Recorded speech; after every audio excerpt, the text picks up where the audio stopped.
Sir ஆக்சுவலாக இது வந்து அனாதை குழந்தை சார். இது அம்மா அப்பா கிடையாது. அம்மா அப்பா கிடையாது சார். இதுக்கு எனக்கு 2 பசங்க, 2 பொண்ணு, 2 பையன் இருக்கிறாங்க சார். இவங்க அம்மா வந்து நர்ஸாக வேலை செஞ்சாங்க. என் பொண்ணு நர்ஸாக வேலை செஞ்சு வீட்டுக்கு தெரியாமல் கணிச்சி ஆகி காவாலை போட போகிறேன்னு சொல்லிச்சு. இந்த குழந்தையா? ஆமாம் சார், இந்த குழந்தை சார். பிறந்த உடனே சார் நைட்டு பால் கூட கொடுக்கல. பால் கூட கொடுக்காதான் அப்படியே போட்டு போயிடுறேன். நான் என்ன பண்ணேன், சரி நீ கொண்டு வந்து எங்கிட்ட கொடுத்துருங்க, நான் வளர்த்துக்கிறேன் அப்படின்னு சொல்லிட்டு நான் வாங்கி வளர்த்துக்கிறேன் சார். இப்போ 8 வயசு முடிஞ்சு 9 வயசு ஆக போகுது. ஓகே, அப்போ இது உங்கள் பொண்ணோட ஃப்ரெண்டோட குழந்தை? ஆமாம். அதனால் என் பசங்களாம் வந்து தம்பி தங்கச்சி அப்படி தான் சார் இது பண்ணி வளர்த்துனுக்குறோம். என் பொண்ணு இருக்கிற என் சின்ன பொண்ணு அவன் இல்லைன்னா அவன் சார் அக்கான்னு சொன்னது அவ்வளோதான். இன்றைக்கி நான் 5-6 வருஷமாக வச்சு வளர்த்துக்கும் போது எனக்கு கஷ்டமே தெரியல. இப்போ 2 வருஷமாக எனக்கு ரொம்ப கஷ்டம். சாப்பாட்டுக்கு கஷ்டம், இவனுக்கு வாங்கி கொடுக்கறதுக்கு எதுக்கும் இல்லை. ஏன்னா வாழ்வாதாரம் இல்லாத போயிடுச்சு எனக்கு. நீங்கள் எங்கே வேலை பார்த்தீங்கய்யா? நான் தள்ளு வண்டியில் பொறி கடை வச்சுருந்தேன் சார். நான் கோயில் திருவண்ணாமலை.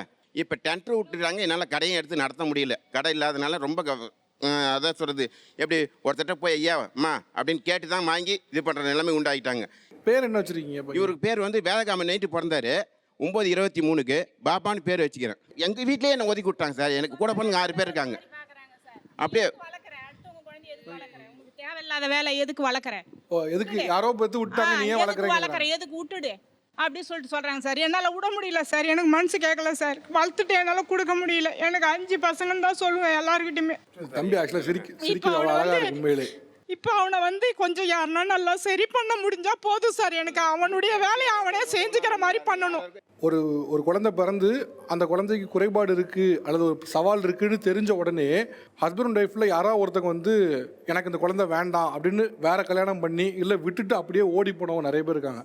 ஆனால் அதுக்கு நடுவில் உங்களுக்கு இருக்க குழந்தை போக ஒரு குழந்தை பிறந்திருக்கு, அது குப்பையில் யாரோ போட்டிருக்காங்க. அந்த குழந்தைய எடுத்து அந்த குழந்தை குறைபாடு இருக்குன்னு தெரிஞ்சாலும் பரவாயில்ல நான் வளர்க்குறேன்னு வளர்க்குறது வந்து உண்மையிலே பெரிய மனசு வேணுங்கய்யா. இந்த உலகத்தில் யாருக்கும் இல்லாத பெரிய மனசு உங்களுக்கு இருக்குது. பணம் வச்சிருக்கவங்களாம் பெரிய மனசு இல்லை, இப்படி மனசு இருக்கவங்க தான் உண்மையிலே பெரிய மனுஷன். உண்மையிலே பெரிய மனுஷன் நீங்கள். ஆனால் கண்டிப்பாக இந்த வீடியோ மூலமாக கண்டிப்பாக 100% உங்களுக்கு உதவி வரும். கவலைப்பட. ரொம்ப நன்றி சார். தேங்க்ஸ். ரைட்மா. எனக்கு 2 பிள்ளைங்களுமே ஆட்டிசம் சைல்டு தான் சார். ஃபஸ்ட்டு பாப்பா அங்கே உட்காந்துருக்காங்க. பாப்பா கையை காமிங்க. அவங்க என்னோட தங்கச்சியை கூட்டிகிட்டு வந்திருக்கேன் சார். என்னோட தங்கச்சி வந்து 2வது பாப்பா சார். அவங்க பிறந்த உடனே கிளஃப் பேலட் இருந்தது சார். அவங்களுக்கு பேலட்டு உள்நாக்கு கிடையாது சார். அவங்கள வளர்த்ததே பெரிய கஷ்டம் தான் சார். இப்போவுமே அவங்களுக்கு உள்நாக்கு கிடையாது. சர்ஜரி பண்ணியாச்சு சார். பேச மாட்டாங்க அவங்க. மற்றபடி எல்லாமே நல்லா புரிஞ்சுப்பாங்க சார். சின்னவங்க பேசுவாங்க சார். நார்மல் ஸ்கூலில் இவங்க 8th போகிறாங்க சார் இந்த வருஷம். பெரிய பாப்பா 10th போகிறாங்க. இன்றைக்கி இந்த அளவுக்கு வந்து உட்காந்துக்கிறாங்க சார். அதுவே எனக்கு பெரிய, ஏன்னா உட்காரவே மாட்டாங்க. ஒரு ஃபங்க்ஷனுக்கு போனால் நான் ஒரு குழந்தை, என் ஹஸ்பண்ட் ஒரு குழந்தை, அந்த மாதிரியே யாருமே நான் பார்க்க மாட்டாங்க. சாப்பிட முடியாது சார். போய் எங்களெல்லாம் உட்காந்து சாப்பிட முடியாது. அவ்வளோ ஒரு கஷ்டமாக இருக்கும்.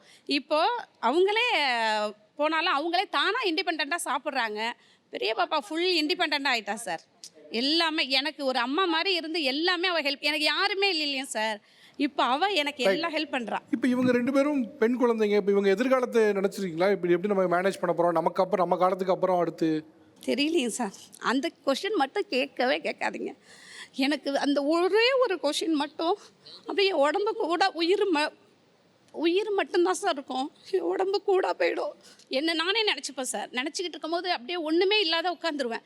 இல்லை அது நடக்கும்போது பார்த்துக்கலாம், இப்போ ஏன் அது மாதிரி யோசிக்கிற, ஓடு நீ இது மாதிரி யோசிக்கக்கூடாதுன்ட்டு என்னையே நானே தட்டி கொடுத்து இப்படி நினைக்க வேணாம். வர்ற பிரச்சனை எல்லாமே பார்த்து அப்படியே ஃபேஸ் பண்ணி போய்கிட்டே இருக்கிறோம் சார். இது வரைக்குமே அந்த ஒரு கொஷின் மட்டும்தான் சார். என்ன மாதிரி குழந்தைங்க பெற்றவங்க. அது எனக்கு 2 பிள்ளைங்க, வேறு எந்த பிள்ளைங்க ஒரு சப்போர்ட்டும் கூட யாருமே கிடையாது. 2 பொம்பளை பிள்ளைங்க வேறு சார். ஆனால் 2 பொம்பளை பிள்ளைங்க, நீங்கள் தான் அதை வந்து பார்க்கணுங்க. அப்போ தைரியத்தை வளர்த்துக்குங்க. எனக்கு அதை தாண்டி என்ன சொல்கிறதுக்கு எந்த வார்த்தைகளும் இல்லை. பார்ப்போம், வருங்காலத்தில் மேபி மெடிக்கல் அட்வான்ஸ்மெண்ட் வரும்போது இதுக்கு ஒரு தீர்வு கூட வரலாம்.